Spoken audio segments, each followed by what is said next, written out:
Welcome back guys to Huzzer Tech. In this video I'll be showing you the top 5 PS5 games that most of us were waiting for so long.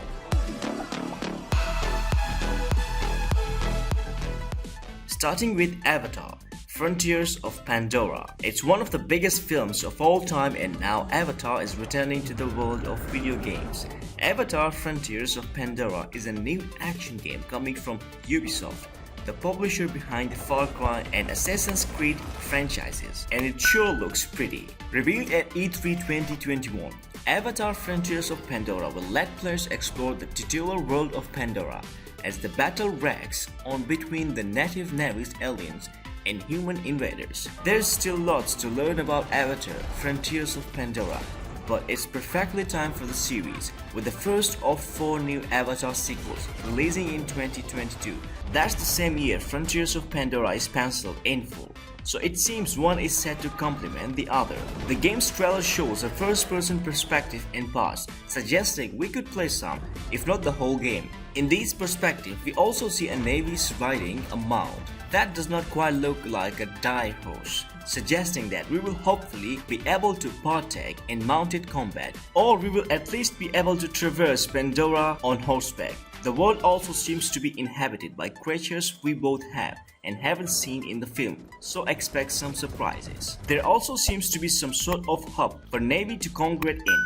We are hoping this could mean online play. We also hope we can customize our Navy. From the trailer, it looks like Pandora's native Navy will be taking on the RDA like in the film, who threaten to destroy their world and have quite the collection of armed tech at their disposal.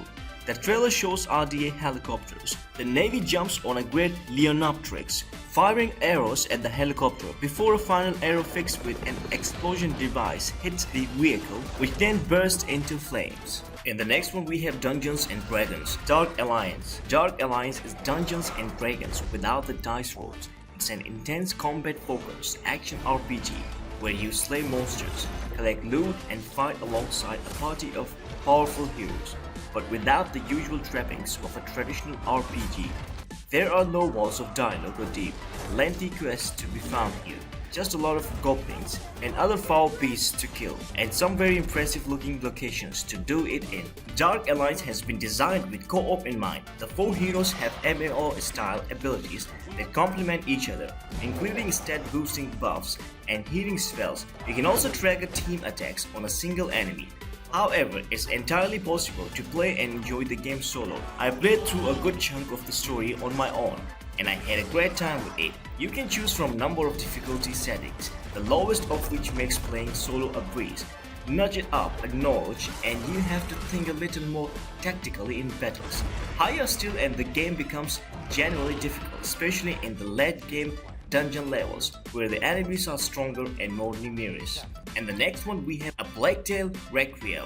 A Plague Tale Innocence gripping narrative made it one of the standout hidden gems of 2019, and it's getting a sequel next year. Today's Microsoft Showcase revealed a cinematic trailer for A Plague Tale: Requiem that sets the table for another dark journey for the De Rune siblings. The cinematic trailer does not give too much away, but we hear protagonist Amicia De Bruni conversing with an unknown man about her brother Hugo and how to put an end to the supernatural red scourge that plagued our heroes in the first game. Fans will remember that Hugo is cursed with dark magic directly connected to the plague. Will Amicia have to stop her own brother, who she says she would protect with her life? We are excited to find out. Also of note, Amicia has a crossbow now, suggesting combat might be more involved compared to the largely stealth-focused gameplay of the previous game. A Plague Tale: Requiem is launching sometimes in 2022 for PlayStation 5, Xbox Series X and S, and PC. It will launch day 1 on Xbox Game Pass and will also be available on Switch via Nintendo Cloud Streaming. EA Sports has confirmed next-generation versions of Madden NFL 22 will offer even more exclusive features unavailable to gamers on PS4 and Xbox One consoles. The Xbox Series X and S and PS5 versions of Madden NFL 22, which will arrive on August 20 on all formats, will boost more dynamic gameplay features. One of the benefits exclusive to next generation is game day atmosphere, a home field advantage informed by real world factors. If you are playing on the road at the notoriously loud Seattle Seahawks, that will affect the momentum of the game in tangible ways. For example, if you're playing on offense, you may see some of your receiver buttons hidden, making it more difficult to complete a pass on a big third down.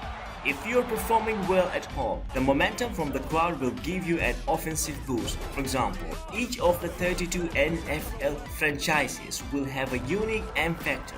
My hometown Miami Dolphins is probably something to do with the ludicrous September heat and humidity. Visitors to the Broncos Mile High Stadium will have to deal with the altitude, so opposing players will tire more easily. Metro Exodus is not a gigantic, seamless open-world game. It's a focused, segmented first-person shooter that gets increasingly linear as you progress.